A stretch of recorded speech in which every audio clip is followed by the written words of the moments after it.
الحمد لله رب العالمين والصلاة والسلام على أشرف المرسلين وعلى آله وأصحابه أجمعين أما بعد அன்புள்ள சகோதர சகோதரிகளே, அல்லாஹுடைய பேரருளால் அல்லாஹுடைய திருநாமங்கள் பற்றிய ஒரு தொடர் நிகழ்ச்சியை நாம் நிகழ்த்தி இருக்கின்றோம்.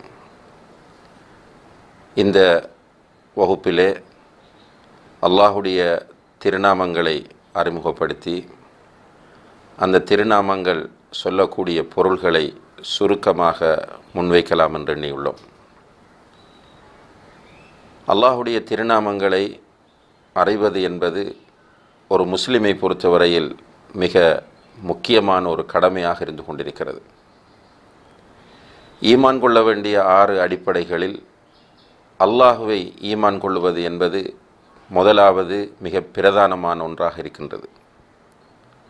அல்லாஹுவை ஈமான் கொள்ள வேண்டுமென்றால் அல்லாஹுவை அறிய வேண்டும். அதனால்தான் அல் குர்ஆனில் சுமார் 30க்கும் மேற்பட்ட இடங்களில் அல்லாஹுவை அறிய வேண்டும் என்பதை அல்லாஹு தஆலா வலியுறுத்துகிறார். அமல்கள் செய்வதற்கு முன்னால் அல்லாஹுவை பற்றிய அறிவு மிக இன்றியமையாத ஒன்றாக இருந்து கொண்டிருக்கிறது. இந்த உலகத்தில் இருக்கக்கூடிய எல்லா மக்களுமே உலகத்தில் உள்ள அனைத்தையும் விட அதிகமாக அல்லாஹுவை நேசிக்க வேண்டும். அதே நேரத்தில் இந்த உலகத்தில் ஒரு மனிதனுக்கு கிடைக்கிற மிகப்பெரிய பாக்கியம் அல்லாஹுடைய அன்பு அவனுக்கு கிடைப்பது. இப்போ அல்லாஹுவை ஒரு மனிதன் அறிய வேண்டுமென்றால் அதற்கு நிறைய வழிமுறைகள் இருக்கின்றன. அந்த வழிமுறைகளிலே மிக பிரதானமான ஒரு வழிமுறை தான் அல்லாஹுடைய திருநாமங்கள், அவனுடைய பண்புகள் ஊடாக அல்லாஹுவை அறிவது என்பது. அல்லாஹுடைய திருநாமங்கள் எத்தனை என்பதை பொறுத்தவரையில் உண்மையிலேயே நம்மிடத்திலே ஒரு பிழையான கருதுகோள் இருக்கிறது. அல்லாஹுடைய திருநாமங்கள் 99 தான் என்று. அப்படி கிடையாது.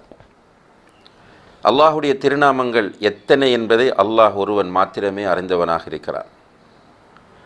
அந்த திருநாமங்களுக்குள் அல்லாஹுடைய தூதர் ஸல்லல்லாஹு அலைஹி வஸல்லம் அவர்கள் சொல்லுகிறார்கள், இன்ன லில்லாஹி திஸ்அத்தன் வ திஸ்ஈன இஸ்மன். நிச்சயமாக அல்லாஹுக்கு 99 பெயர்கள் இருக்கின்றன. அவற்றை யார் பொருள் அறிந்து மனப்பாடம் செய்கிறாரோ அவர் சுவர்க்கம் செல்லுவார் என்றார்கள். இப்போ அந்த திருநாமங்களை 99 திருநாமங்களை இந்த நிகழ்ச்சியினூடாக உங்களுக்கு அறிமுகப்படுத்த நாங்கள் எண்ணியிருக்கின்றோம் இன்ஷா அல்லாஹ். எனவே ஒரு ஆர்வத்தோடு அல்லாஹுவை நான் அறிந்து கொள்ள வேண்டும், அல்லாஹுடைய பெயர்களின் ஊடாக அவனை நான் புரிந்து கொள்ள வேண்டும் என்ற அந்த அவாவில் இந்த தொடர் நிகழ்ச்சியை நீங்கள் பார்க்க வேண்டும் என்று உங்களை அன்பாக கேட்டுக்கொள்கிறோம். அதே நேரத்தில் அன்புள்ள சகோதர சகோதரிகளே, அல்லாஹுடைய திருநாமங்கள் தொடர்பாக சில பிழையான நடைமுறைகள் மக்கள் மத்தியிலே இருக்கின்றன. அவற்றையும் நாம் இந்த இடத்திலே சுட்டி காட்டுவது பொருத்தமாக இருக்கும் என்று எண்ணுகிறோம்.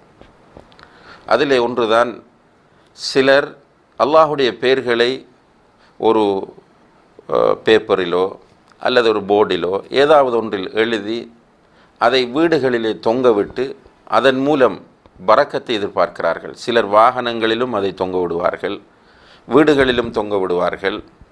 அதன் மூலம் தங்களுக்கு ஒரு பாதுகாப்பு கிடைக்க வேண்டும், வீட்டிலே பரக்கத் வர வேண்டும் என்ற எண்ணங்கள் அவர்களுக்கு வருகிறது. உண்மையிலே இது ஒரு பிழையான தவறான நடைமுறையாகும்.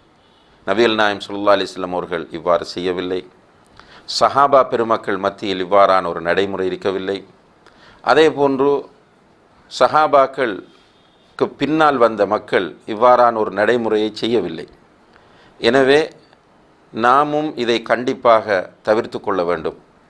ஒரு மனப்பாடம் செய்ய வேண்டும் என்ற நோக்கத்தோடு நீங்கள் வீட்டில் ஏதாவது ஒன்றில் எழுதி தொங்கவிட்டால் அது வேறு விஷயம். ஆனால் இன்றைக்கு அப்படி யாரும் செய்வதில்லை. காரிலே தொங்க விடுகிறார்கள், வீட்டிலே தொங்க விடுகிறார்கள், கடையிலே தொங்க விடுகிறார்கள். காரணம் என்னவென்றால் அதன் மூலம் பரக்கத் கிடைக்கும் என்று நினைக்கிறார்கள். இது பிழையான கருதுகோளாகும்.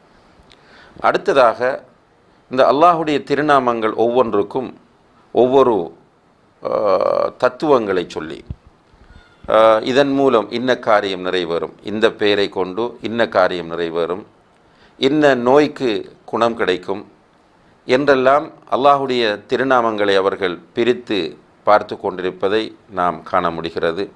இதுவும் ஆதாரமற்ற, இஸ்லாம் அனுமதிக்காத ஒரு விஷயமாக இருக்கிறது.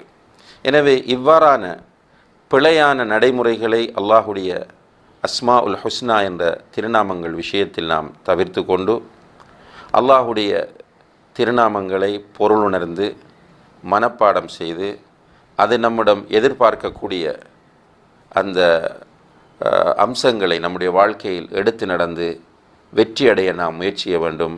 எல்லாம் வல்ல அல்லாஹு தஆலா அதற்கு நம் அனைவருக்கும் தௌஃபீக் செய்வானாக.